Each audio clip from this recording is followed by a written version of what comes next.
Siguro po sa sarili ko, hindi ko po siya kiniklaim pero siguro po sa mata na lang din ng tao. Pero ako po, confidence po ako sa sarili ko na ako po yung number one and talagang ipoprove ko po yun. And siguro, masigitan ko po talaga sila para hindi nila ako maabot. Hindi ko naman hinahangad maging top gold laner. Ang kailangan ko lang ay mapatunayan ko na mas magaling ako sa kanila at kailangan ko lang may labas ang laro ko.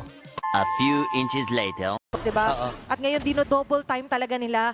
Nakaabang na agad dito sila Ogwen sa pangalawang pagong ng laban, Burrito. Laki na ito 2,000 kagad ang laman ng Falcons. Tatalo si Ogwen. Ayun na naman, nangunguna. Nag-aabang din dito si Flap. Hinahanap nila si Demon Kite. Nakita na nga sila ngayon ang pupuruhan. Ligan Balik kasi sila po. dun sa pagong. Papasok na rin si Edward! At si Edward pa nagwagi doon sa pagong. Ipit ata si Flap. Mamamatay na siya dito. Ganun din naman ito si Edward.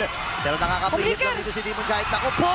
Napatay din ni Super Makmak. At si Haji nakapitas din ng isa. 4-man down para sa Northern Lights. Nagulat. Yung mga bagay-bagay na yun. Grabe, nakalipat man si Domingkite, pero nalugi pa rin sila sa teamfight na yun.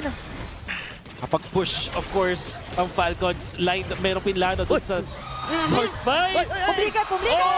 Oh! Wow! May gusto talagang patunayan si Super Marco eh.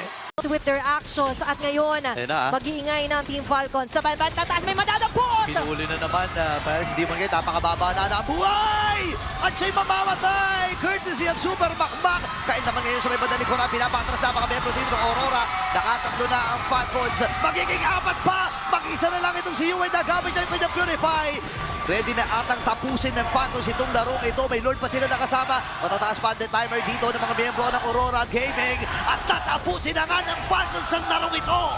And with that, that's going to be an all-one score. Team Falcons gets the group back. All-one score. Kahit in fact, May utilizing yung flicker para pag talon doon ni Flap, nadamay siya now, Flying Clouds.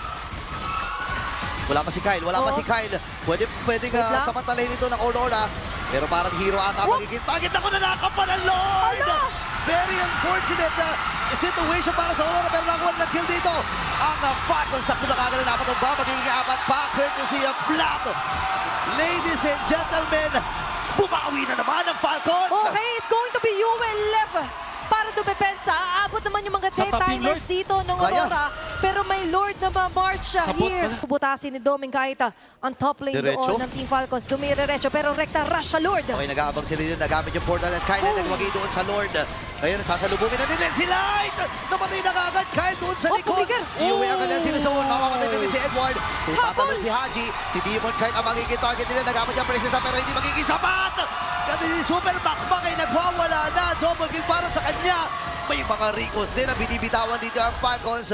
At ready na ata sila magbasag ng torre. For Light. Yep. Si Light. At kung paano nila hinahanap ito si Super Marco, sa ngayon, kompletos regados naman ang dalawang teams.